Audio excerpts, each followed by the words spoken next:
नंदा किशोर संपदे विपदे जीवने मरणे दाय मांगेला तुआ उपाद बराणे संपदे विपदे जीवने मरणे दाय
जय श्रील प्रभुपाद जय जय प्रभुपाद जय श्रील प्रभुपाद। निताय गौर प्रेमानंदे हरि हरि बोल। श्री गौरांग महाप्रभु की जय। श्रीमद् भगवत गीता की जय। श्री श्री राधा मदन मोहन भगवान की जय। समवेत वैष्णव भक्त वृंद की जय। हरे कृष्णा। उपस्थित सभी भक्तों को बहुत बहुत आभार है और दंडवत प्रणाम है और स्वागत है इस भगवत गीता के सेशन में। ये भजन जो है एक शरणागति का भजन है। भजन का नाम है ही शरणागति। तो आत्मनिवेदन और या शरणागति जो नवधा भक्ति है, नवविधा भक्ति में एक जो सोपान है, स्टेप है, वो है आत्मनिवेदन। श्रवणम कीर्तनम विष्णु स्मरणम पाद सेवनम अर्चनम वंदनम दास्य साख्य आत्मनिवेदन। जो अंतिम सोपान है, अंतिम मार्ग है, वो है आत्मनिवेदन।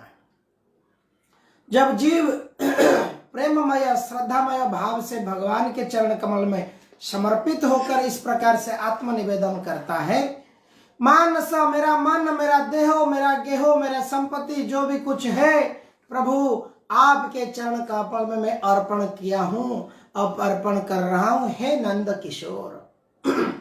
संपदे विपदे, जब भी मेरा संपद है, हमारी स्वभाव जीव का क्या है, दुख में सुमरण हर कोई, सुख में ना करे कोई। तो जब संपद होता है, अच्छा परिस्थिति है, तो उसमें भी हमें जो सरेंडर सोल, जो समर्पित आत्मा, वो अगर अच्छा परिस्थिति है तो वो भगवान को क्रेडिट देता है। वो कहता है प्रभु आपकी कृपा, आपकी दृष्टि, आपके बल से ये परिस्थिति मेरा आज अनुकूल है, क्योंकि मेरा पूर्व जन्म में इतना कर्मिक रिएक्शन अनंत कोटि मैंने पाप किया हूं। मेरे को तो इस जीवन भर ही ऐसा जीवन नहीं, मुझको लाखों जीवन लगेगा उस कर्म के फल को भोगने के लिए। परंतु ये प्रभु आपकी कृपा है कि आपकी कृपा से मेरा ये अगर कोई सुख या कोई संपद समय है तो ये आपकी कृपा से है। संपदे विपदे जीवने मरणे हैं, मेरा जो भी कुछ हो रहा है प्रभु आपके चरण कमल के आश्रय के वजह से।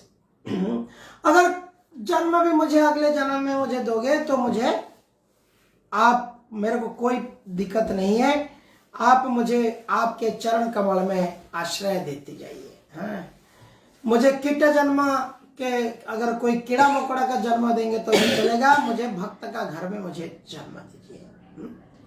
तो इस प्रकार से आप मेरे माता, आप मेरे पिता, आप मेरे बंधु, प्रभु, गुरु सब कुछ है और आप कृपा करके मेरे सर्वमाय है। तो इस प्रकार शरणागति का भाव है और इससे बहुत कनेक्टेड है भगवत गीता। श्रीमद् भगवत गीता भगवान के डायरेक्ट दी गई वाणी है और ये भजन हम देखते हैं किस प्रकार से वैष्णव अपने जीवन को उस ढांचा में, उस शरणागति में, मार्ग में ले करके इस प्रकार सुंदर सुंदर सॉन्ग कंपाइल किए हैं। श्रील भक्ति विनोद ठाकुर की जय।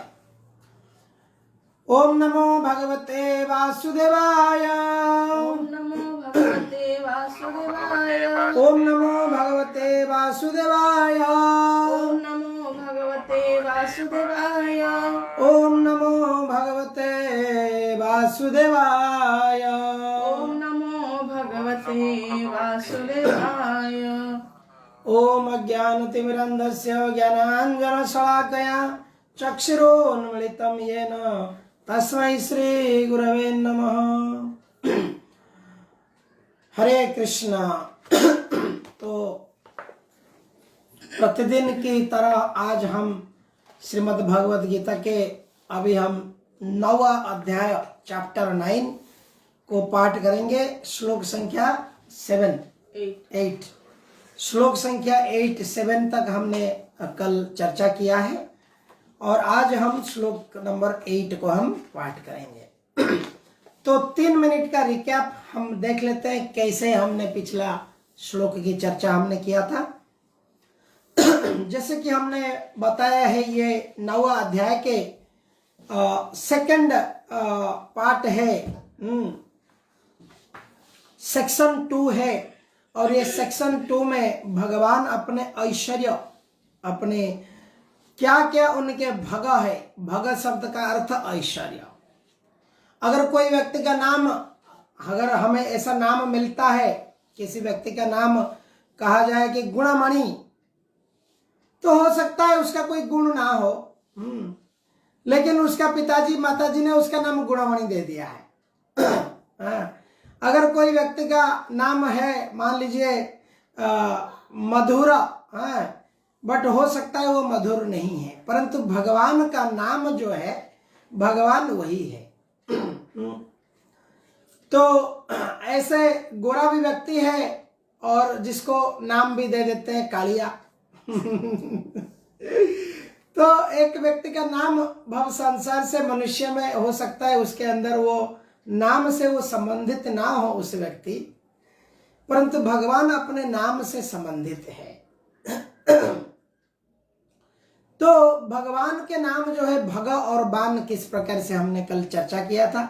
कृष्ण इज ऑल अट्रैक्टिव, सर्व आकर्षक इति कृष्ण, परंतु लोग आकर्षण होते हैं इनडायरेक्टली, भगवान के अंतरंगा शक्ति के प्रति आकर्षण नहीं होते हैं, भगवान के बहिरंगा शक्ति, ये दोनों भगवान के ही है। सुंदरी, ये पहाड़ पर्वत, सीनरी, अच्छा अमेरिका की बड़े बड़े बिल्डिंग के फोटो लोग लगा देते हैं डीपी में, बड़े बड़े कोई भी सुंदर चीज को फोटो लगा देते हैं, ये भगवान की बहिरंगा शक्ति है। तो आकर्षित तो है ही है। तो इस प्रकार से हमने कल चर्चा किया कैसे सर्व आकर्षक है कृष्ण। उसके बाद हमने चर्चा किया कैसे योगम ऐश्वर्यम, भगवान के योग, ये माया के प्रभाव से ऐसे कैसे ये सारे ऐश्वर्य उनको मिलता है। और ब्रह्मा जी के जीवन कल्प कैसे, एक कल्प कितना होता है, कल्प जब क्षय होता है तो इस संसार किस प्रकार से नष्ट होता है और फिर से किस प्रकार से आता है। तो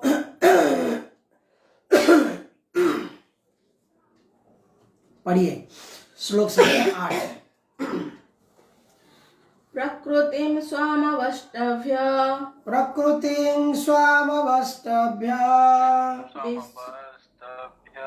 विसृजामि पुनः पुनः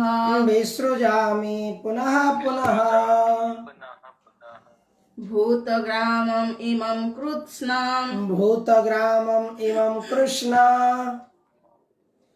अवशं प्रकृतेर्वशात्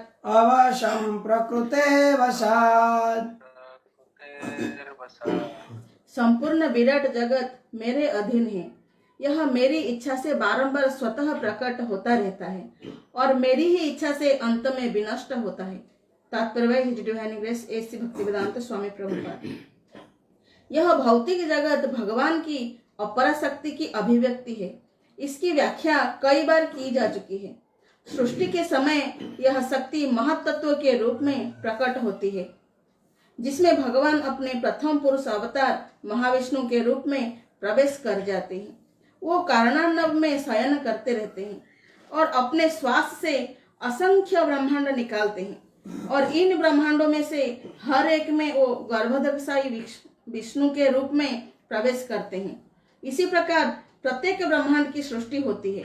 वो इससे भी आगे अपने आप को क्षीरोदकशायी विष्णु के रूप में प्रकट करते हैं और यह विष्णु प्रत्येक वस्तु में, यहाँ तक कि प्रत्येक अणु में प्रवेश कर जाते हैं।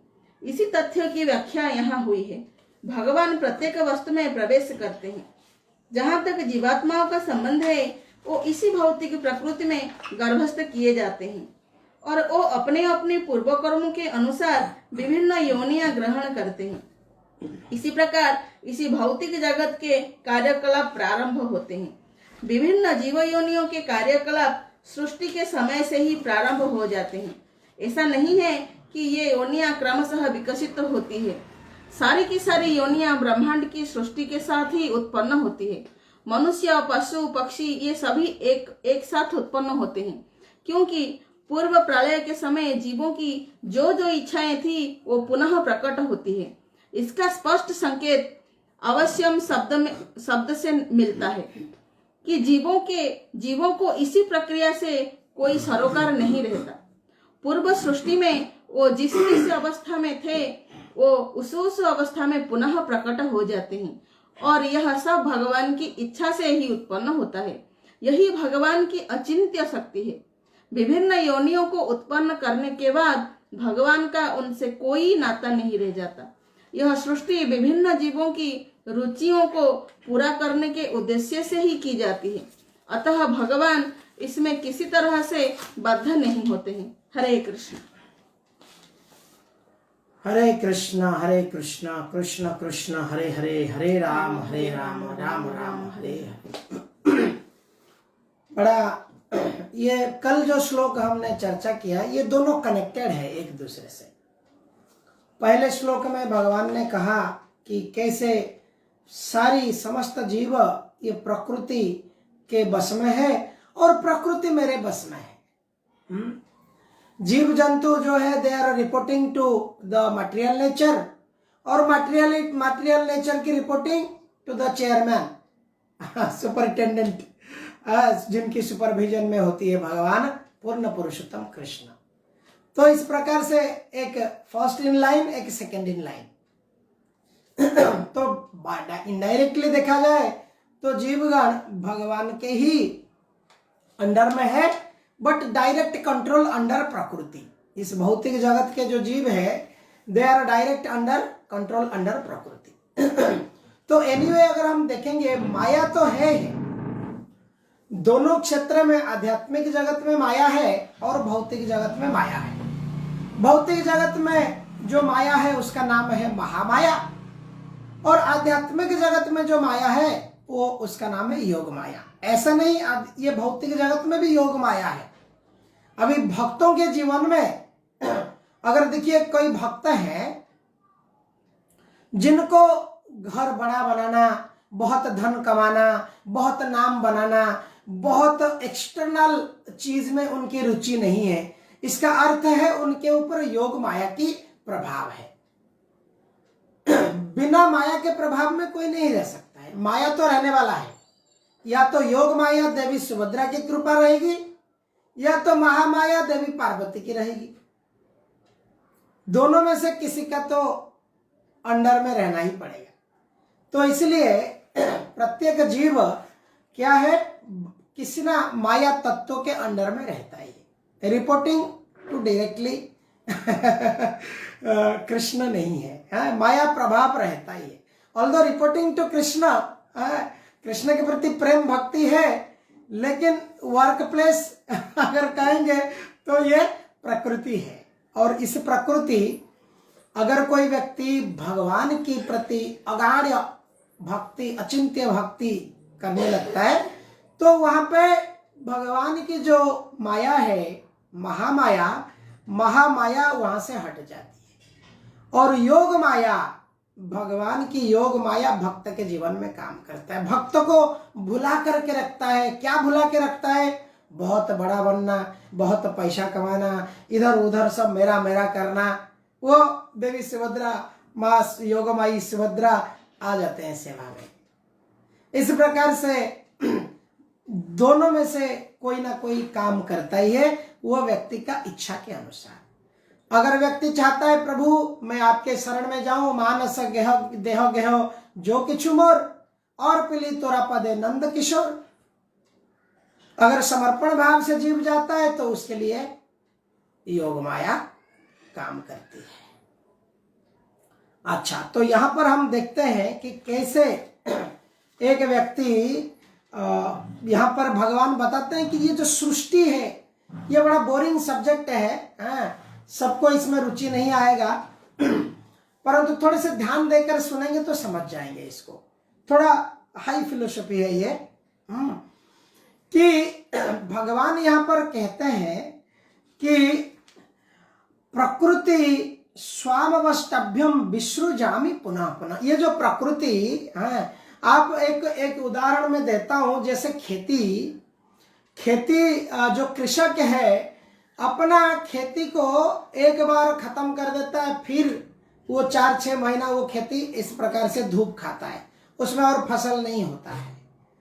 फिर बारिश आता है, फिर अपना खेती होता है, फिर दिसंबर में खेती खत्म हो जाता है, फिर 4-6 महीना ऐसे पड़ा रहता है। तो ये पुनः होती है सृष्टि, पुनः सृष्टि विनाश हो जाती है। ये इस प्रकार से ये होता ही रहता है।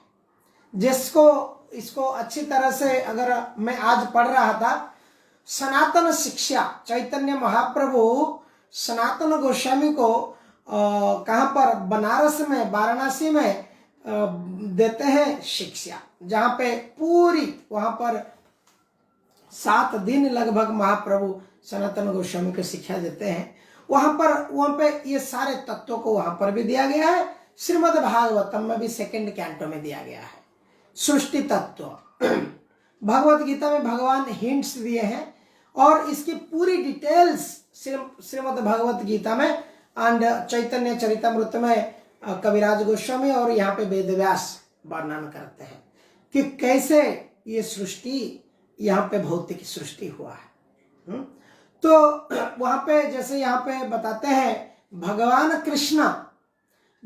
कृष्ण जो है ये मूल है, और भगवान कृष्ण के बाद उनकी नेक्स्ट एक्सपांशन है बलराम। तो बलराम से फिर 4 एक्सपांशन होते हैं, प्रद्युम्न, अनिरुद्ध, संकर्षण, इस प्रकार से और कौन है, 4 है, प्रद्युम्न, अनिरुद्ध, संकर्षण, नारायण। इस प्रकार से एक चतुर्व्यूह कहा जाता है उसको। तो ऐसे फिर उसमें और भगवान पुरुष एक्सपांशन करते हैं। पुरुष एक्सपांशन में प्रथम पुरुष एक्सपांशन भगवान की जो संप्रसारण होती है वो महाविष्णु होते हैं। भगवान महाविष्णु के रूप में जब शयन करते हैं तो महाविष्णु में उनके निश्वास इनहेल करते हैं तो ये सृष्टि सारे भगवान में प्रवेश कर जाता है, और एक्सहेल करते हैं, प्रश्वास छोड़ते हैं तो पूरी सृष्टि धीरे धीरे फिर सृष्टि होने लगी। अनंत कोटि ब्रह्मांड भगवान के निश्वास से निकल रहा है। तो उसके बाद भगवान की 2nd एक्सपांशन होता है पुरुष अवतार। वो होता है महाविष्णु के बाद होता है गर्भोदक कसाई विष्णु। भगवान गर्भोदक ओशन में भगवान गर्भोदक कसाई विष्णु के हिसाब से आते हैं। प्रत्येक ब्रह्मांड में वो रेस्टिंग प्लेस बनते हैं। उनके ऊपर उनके रेस्टिंग में फिर ये ब्रह्मांड फिर क्रिएशन होता है। तो वहां पर ब्रह्मा जी उनके नाभि कमल से, गर्भोदक कसाई विष्णु के नाभि कमल से भगवान ब्रह्मा सृष्टि होते हैं, और फिर ब्रह्मा जो है क्या करते हैं, ब्रह्मा जी सेकेंडरी क्रिएशन है, विष्णु जो है प्राइमरी क्रिएशन है।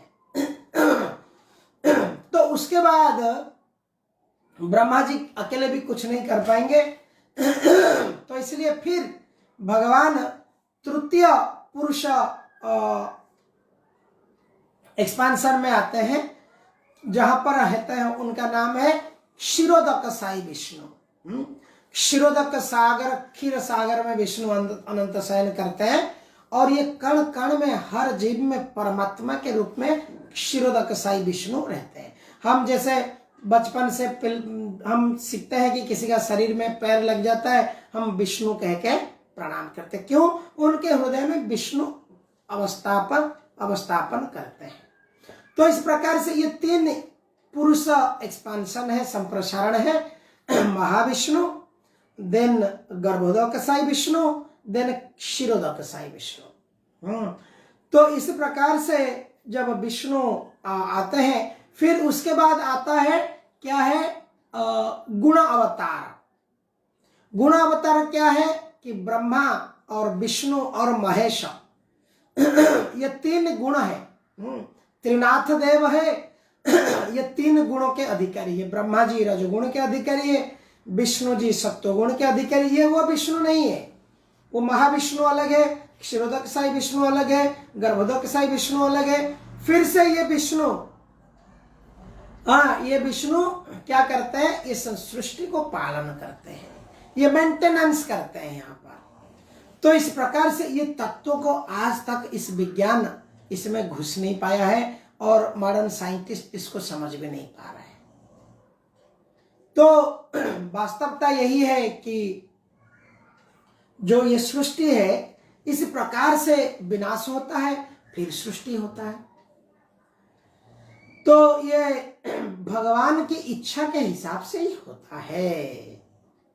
तो आगे और थोड़ी सी अगर मैं चाहूं यहाँ पर थोड़ी सी वर्णन देता हूं कि ये जो ब्रह्मा जी शिव जी तमगुण के अधिकारी है, वो इसलिए प्रलय करते हैं, और ब्रह्मा जी रजगुण के अधिकारी है, ये सृष्टि करते हैं, और विष्णु जी सत्वगुण के अधिकारी है, वो पालन करते हैं।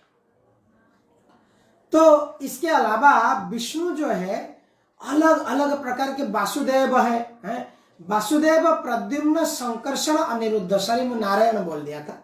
सो वासुदेव प्रद्युम्न संकर्षण अनुरुद्ध, ये उनमें से फिर और अलग अलग वासुदेव, द्वादश वासुदेव है, 12 प्रकार के वासुदेव है। ये थोड़ा बहुत कंफ्यूजिंग है, ये फिलोसफी समझना।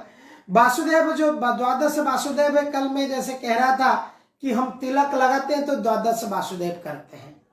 आज मैंने शायद ग्रुप में, गोलोकेर प्रेमधन ग्रुप में इसका फोटो खींच के डाला था कि कैसे हम तिलक लगाते हैं तो ललाटे केशवाय नमः, ये केशव ये एक वासुदेव है। केशवाय नमः, गोविंदाय नमः, माधवाय नमः, मधुसूदनाय नमः, वामनाय नमः, श्रीधराय नमः, दामोदराय नमः, ऋषिकेशाय नमः। इस प्रकार से ये 12 वासुदेव, इनको द्वादश वासुदेव कहा जाता है। तो ऐसे ये बहुत बड़ी सब्जेक्ट मैटर है और भगवान की कृपा के बल से ये समझ में आ जाएगा। मुझे भी काफी कंफ्यूजिंग लग रहा था, समझ नहीं आ रहा था, बट कृष्ण की कृपा और प्रार्थना और कंटिन्यू इसको समझने प्रयास करेंगे तो समझ सकते हैं। तो आगे वाले श्लोक में हम आ जाएंगे। इससे रिलेटेड कोई प्रश्न अगर किसी का रहेगा तो अंत में पूछ सकते हैं। श्लोक संख्या 9। न च मातानि कर्माणि, न च मां तानि कर्माणि निबन्धन्ति धनञ्जय, निबध्नन्ति धनञ्जय, उदासीन वदासीन, उदासीन वदासीनम्, असक्ता तेषु कर्मसु, असक्तं तेषु कर्मसु। हरे कृष्णा। कोई पढ़ना चाहेंगे इसका तात्पर्य और अनुवाद?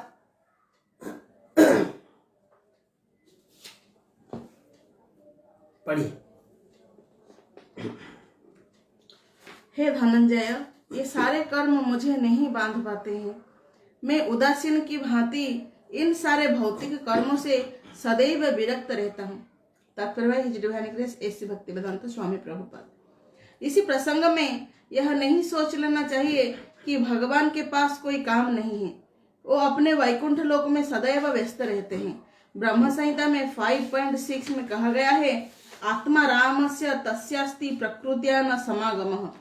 वो सतत दिव्य आनंदमय आध्यात्मिक कार्यों में रत रहते हैं, किंतु इन भौतिक कार्यों से उनका कोई सरोकार नहीं रहता। सारे भौतिक कार्य उनके विभिन्न शक्तियों द्वारा संपन्न होते रहते हैं। वो सदा ही इसी सृष्टि के भौतिक कार्यों के प्रति उदासीन रहते हैं। इसी उदासीनता को ही यहाँ पर उदासीनवत कहा गया है। यद्यपि छोटे से छोटे भौतिक कार्य पर उनका नियंत्रण रहता है, किंतु वो उदासीनवत स्थित रहते हैं। यहाँ पर उच्च न्यायालय के न्यायाधीश का उदाहरण दिया गया है, जो अपने आसन पर बैठा रहता है। उसके आदेश से अनेक तरह की बातें घटती रहती है। किसी को फांसी दी जाती है, किसी को कारावास की सजा मिलती है, तो किसी को प्रचुर धनराशि मिलती है। तो भी वह उदासीन रहता है। उसे इस हानि लाभ से कुछ भी लेना देना नहीं रहता। इसी प्रकार भगवान भी सदैव उदासीन रहते हैं, यद्यपि प्रत्येक कार्य में उनका हाथ रहता है। वेदांत सूत्रों में 2.1.34 में कहा गया है, हे वैषम्य नैघृण्य न, ये इसी जगत के द्वंद्वों में स्थित नहीं है, वो इन द्वंद्वों से आश्रित नहीं है, न ही इस जगत की सृष्टि तथा प्रलय में ही उनकी आसक्ति रहती है।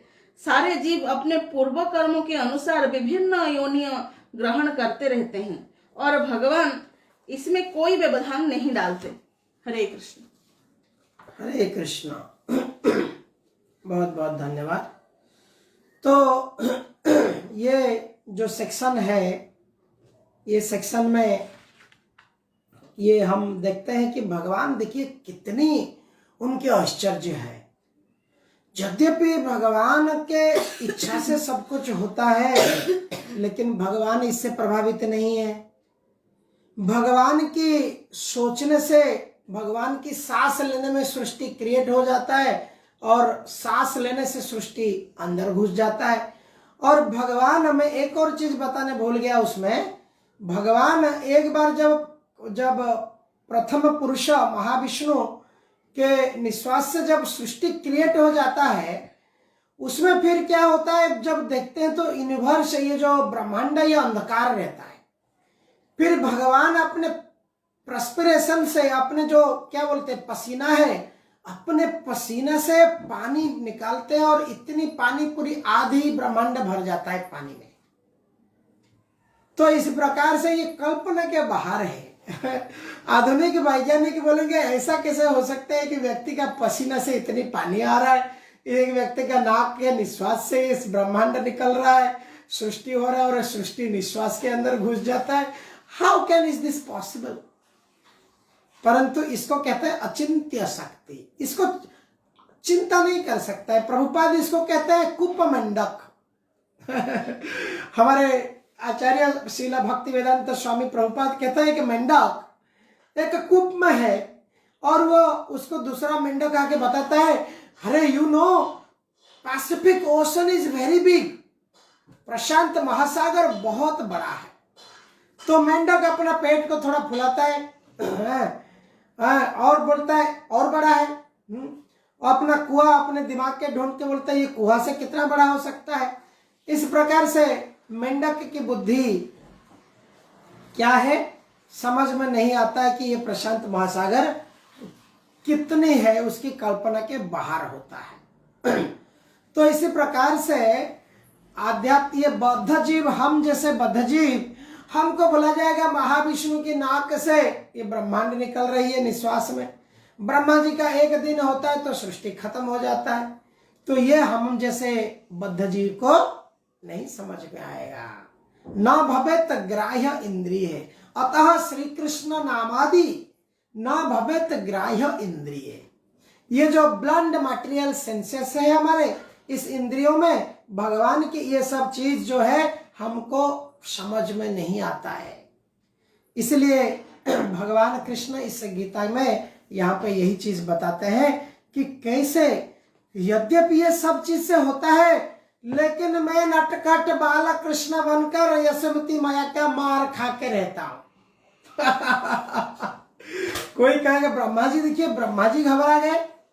ब्रह्मा जी बोले मैं भी जाता हूँ ब्रज में, जरा देखता हूँ कन्हैया कृष्ण मेरे सुप्रीम लॉर्ड मेरे जगदीश क्या कर रहे हैं। और ब्रह्मा जी जब आके देखते हैं तो ब्रह्मा जी देख रहे हैं कृष्ण बाएं हाथ में दोस्तों के साथ खाना खा रहे, जूठा मिल करके, और गैया बछड़ी चला रहे हैं, एक कॉमन साधारण बालक की तरह है मेरे परमेश्वर। और उनको टेस्ट करने के लिए उन्होंने वो गैया और बछड़ी और गोपी गोपालों को थोड़े से उठा करके, ब्रह्मा जी के भी शक्ति है तो ब्रह्मा जी उनको छुपा देते हैं और भगवान समझ जाते हैं। और फिर से उन्होंने फिर वन सेट ऑफ गोपी गोपाल गैया बछड़े सब कर देते हैं। तो ब्रह्मा जी देख करके चकित हो जाते हैं, ओ हो मैंने कितना बड़ा भूल कर दिया, मैं मेरे परमेश्वर को बहुत बड़ी भूल कर दी, मैं समझ नहीं पाया। तो इस प्रकार से लक्ष्मी जी भी वैकुंठ में अगर वो अधिष्ठात्री देवी है, फिर भी इस ब्रज लीला में लक्ष्मी जी को भी स्थान नहीं मिलता है। तो ये इतनी सुंदर भगवान की ये अचिंत्य शक्ति है।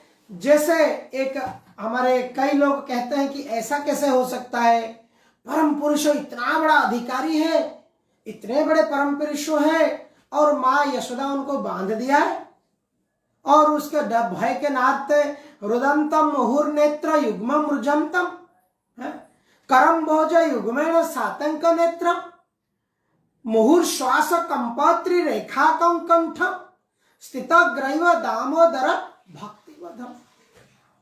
ये दामोदर रूप में भगवान बाल गोपाल के रूप में मुंह से श्वास कंप रहा है, दिल धड़क रहा है कि मां मुझे आ रही है, पीछे से पकड़ लेगी, मार लेगी, और रुदन कर रहे हैं, रुदंतम मुहु नेत्र युग्मम मुजमतम। तो इस प्रकार भयभीत, जिसका भय से दहती अग्नि तपति बरसती इंद्र मृत्युश्चरति जत जिस भयात, जिसके भय से सारी संसार चलता है, वो आदमी एक माँ के डर से एक छड़ी देख करके भाग रहा है और झूठ बोलता है मैंने नहीं तोड़ा है, और बंदर जिसका दोस्त है, ये कैसे पूर्ण पुरुषोत्तम भगवान हो सकता है। यही जो ज्ञानी है, जो निराकारवादी है, यही उस लोगों को बड़ा भ्रमित करते हैं। वो कहते हैं कृष्ण भगवान नहीं, कृष्ण आए थे कुछ लीला करके नटखट करके चले गए, झूठ मूठ बोल करके, बहुत झूठ भी बोले, लड़कियों के साथ प्रेम किया है। तो इस प्रकार से ये उस लीला को समझ नहीं पाते हैं। इति दृक्ष्य लीला भी आनंद कुंडे स्वघोषा निमज्जन्तमाक्षेपयन्तम्। ये लीला जो समझ पाएगा वो आनंद के भंडार, आनंद के कुंड है ये लीला। लेकिन मूढ़यो मां अभिजानाति, जो मूढ़ है वो मुझे नहीं समझ पाएगा। इसको प्रभुपाद जी उदाहरण देते थे कि एक हाई कोर्ट का जज, बहुत बड़ा पोजीशन है, सुप्रीम कोर्ट का जज, दुनिया सलाम ठोकता है, लेकिन उसको जब कोई व्यक्ति उसको खिड़की में घर पे देखता है बाहर, उसका पोता पोती बोलते हैं दादाजी आप घोड़ा बनोगे, हम जरा आपके ऊपर बैठेंगे, तो वो घोड़ा बनता है और उसके ऊपर बच्चा बैठता है, बोलता है आगे चल घोड़ा, फिर बोलता है पीछे बाएं चल। तो बाहर का लोग खिड़की में देख के बोलता है ये सुप्रीम कोर्ट जज हो ही नहीं सकता है, अरे छोटा सा बच्चा इसको घोड़ा बनाया है, ऐसा कैसा ये अधिकारी है। तो ये जिस प्रकार सोच है, ये मायावादी, निराकारवादी, शून्यवादी, इन लोगों की भगवान कृष्ण के इस लीला के प्रति जो सोच है बिल्कुल बराबर है। भगवान अपने प्रेमी भक्तों के लिए जो अनेक अनेक जन्मों से तपस्या किए थे, जो भगवान के ब्रजरस आस्वादन करने के लिए तपस्या किए थे, उनको ये रस आस्वादन करने के लिए उनकी सखा बने हैं, किसी का माता बने हैं, किसी का माधुर्य प्रेमी बने हैं। तो इस भाव से भगवान उनकी प्रेम को स्वीकार करते हैं।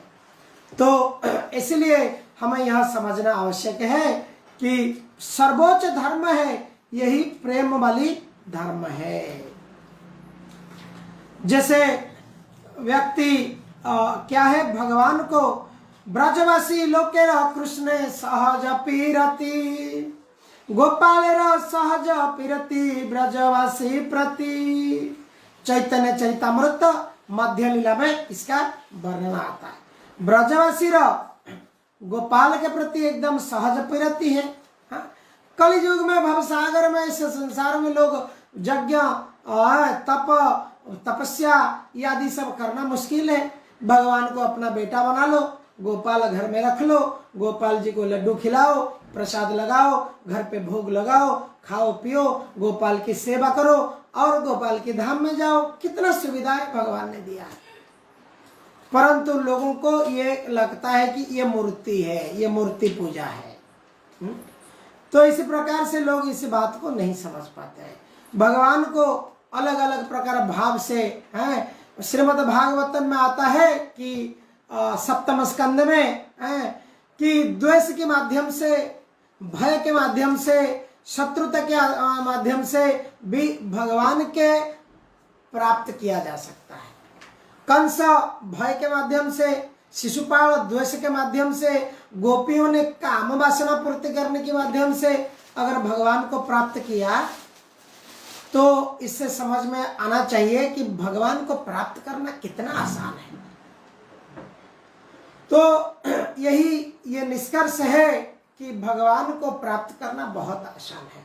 आज अभी अभी हम सुन रहे थे, हमारे हिज होलीनेस राधानाथ स्वामी महाराज की अभी कथा चल रही थी। महाराज कहते थे चैतन्य महाप्रभु के जो नृत्य चल रहा था श्रीवास पंडित के घर पे, वहां पर एक ब्रह्मचारी था जो केवल दूध, कच्चा दूध पी के इतना तपस्वी था। तो वो श्रीवास आचार्य के घर पे महाप्रभु संन्यास लेने से पहले गुप्त नृत्य होती थी, संकीर्तन होती थी। श्रीवास आचार्य को बहुत निवेदन के कहता था मैं महाप्रभु की लीला मुझे दिखा। तो बहुत ना करते करते प्रतिदिन उस श्रीवास आचार्य को रिक्वेस्ट करता था। तो महाप्रभु को छुपाए बिना बताए श्रीवास आचार्य ने अंत में और सहन नहीं कर पाया। बोला ये बड़ा भक्त है, इतना नैष्ठिक ब्रह्मचारी है, इसको मैं आज घर पे तुम एक काम करो, छुप के आज हमारी लीला को, नृत्य, महाप्रभु के नृत्य कीर्तन को देखो। तो महाप्रभु जब नृत्य कीर्तन चालू किया तो थोड़े देर के बाद महाप्रभु ने बोला श्रीवास आज मुझे कृष्ण प्रेम नहीं आ रही है, घर में कोई छुपा हुआ है, जो नहीं आना चाहिए था कोई तो आया है इस घर में, छुप के हमको देख रहा है। तो श्रीवास पंडित कहते हैं महाप्रभु ऐसे कोई अभक्त नहीं है, ऐसा कोई अभक्त यहाँ पर नहीं है, एक भक्त है, आपकी प्रेमी भक्त है, बहुत श्रेष्ठ ब्रह्मचारी है, नैष्ठिक ब्रह्मचारी है, वो केवल दूध पी के जीवन व्यतीत करता है। तो महाप्रभु उसके ऊपर क्रोधित होते हैं और बोलते हैं उसको अभी बाहर निकालो। मुझे प्राप्त करने के लिए ऐसा कोई कठोर तपस्या की आवश्यकता नहीं है इस कलयुग में। मुझे प्राप्त करने के लिए ऐसा कोई खाली दूध पी के रह के इतना सब कड़ी तपस्या की कोई आवश्यकता नहीं है। केवल मुझे प्रेममयी सेवा से, वात्सल्य, माधुर्य, साख्य, वात्सल्य, इस प्रकार भाव से मुझे अगर कोई सेवा करता है तो मुझे बहुत सहज भाव से प्राप्त कर सकता है। तो इसी प्रकार से महाप्रभु यहाँ पे प्रमाणित किया कि कैसे सामान्य व्यक्ति भगवान कृष्ण को अलग अलग प्रेम रस में बांध सकता है। इस प्रकार से हरे कृष्णा कृष्ण कृष्ण हरे हरे, हरे राम राम राम हरे हरे। तो और एक श्लोक ले लें, समय है नहीं, 40 हो गया, ठीक है। सो अल्टीमेटली हम यह समझ में आएगा कि हमको कि भगवान कृष्ण के नाम के बिना, भगवान के प्रेम के बिना बाकी सारे साधना का कोई लाभ नहीं है।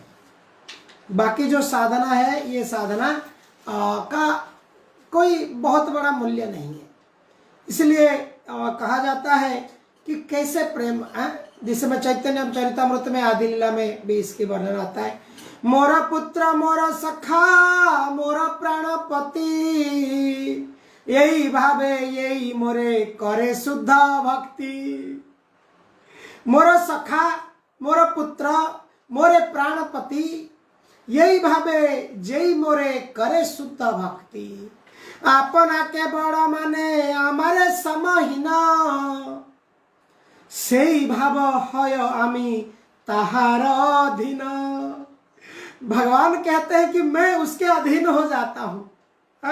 जैसे जसवती मैया के अधीन में भगवान कृष्ण आ गए, छड़ी लेके भाग रही है, भगवान बोलते बांधनी है तो माँ तो बांध ले मुझे। तो इसी प्रकार से भगवान कहते हैं मुझे अगर कोई पालन करता है, लालन करता है, प्रेम करता है, सेवा करता है, बहुत इजीली मैं उसके बंधन में बंध जाता हूँ और मैं उसके अधीन, मैं उसका एक बच्चा समझ के देखता रहता हूँ कब मुझे खाना खिलाएगा, कब मुझे नहलाएगा, कब मुझे सेवा पूजा आरती करेगा। इस प्रकार से उसका भाव को मैं आस्वादन करता हूँ और उसका अधीन में आ जाता हूँ। अपना के बड़े माने। भक्त भी सोचता है मैं बड़ा हूं और मेरा लिटिल गोपाल, छोटा गोपाल खाया नहीं, अभी ठंडी है, ठंड लग रहा है, कुछ ढांक दूं, ठंडी गर्मी वाली कुछ खिला दूं, गोपाल जी को तकलीफ हो रहा होगा। इस प्रकार से छोटे से नाने से गोपाल समझ के वो जो प्रेम करता है और अपने को भगवान की बड़ा समझ के, गार्डियन समझ के जब सेवा करता है, अपना के बड़े माने हमारे समाहीन, से भावे हय आमी ताहार अधीन। भगवान बहुत इजीली अप्रोचेबल है, इसका अर्थ है। तो इसलिए हमें समझना यही है, ये असली तत्व है। श्री चैतन्य महाप्रभु हमको सहज उपाय देते हैं, बहुत इजीएस्ट प्रोसेस है। भजन करो और भोजन करो भजन करो और भोजन करो, मरते जलने होय। प्रभुपाद कहते हैं कि क्या है मरने की रास्ता, कि खाओ कृष्ण प्रसाद और भजन करो कृष्ण के नाम, और ऐसे ही मरने की रास्ता है। और यही करके अगर व्यक्ति मरता है तो भगवान के धाम को प्राप्त करता है। नामा बिना किछु नहीं को आर 14 भुवन माझे। तो इस प्रकार से आज की कथा को हम विराम देते हैं और भगवान श्री कृष्ण चरण कमल में, श्रील प्रभुपाद जी के चरण कमल में सभी के लिए प्रार्थना करते हैं। और आप सबकी कृपा बल से मुझे भी भगवान की कथा कह के मुझे भी काफ़ी लाभ होता है। मैं कुछ महीनों से मैं अनुभव कर रहा हूँ कि इस कथा में आपके कर्णरंध्र में थोड़ी सी इस भगवान की कथा प्रवेश कराने की मेरा प्रयास से मुझे काफ़ी भगवान के प्रति कनेक्शन मुझे और मेरा भी मधुर हो रहा है। तो इसलिए मैं भी सभी के प्रति बहुत बहुत आभार हूँ। और इस प्रकार से आज का कथा को हम यहीं पर विराम देते हैं। हरे कृष्ण कृष्ण कृष्ण हरे हरे, हरे राम राम राम हरे हरे। वाञ्छा कल्पतरुभ्यश्च कृपा सिन्धुभ्येव च पतितानां पावनेभ्यो वैष्णवेभ्यो नमो नमः। हरे कृष्ण।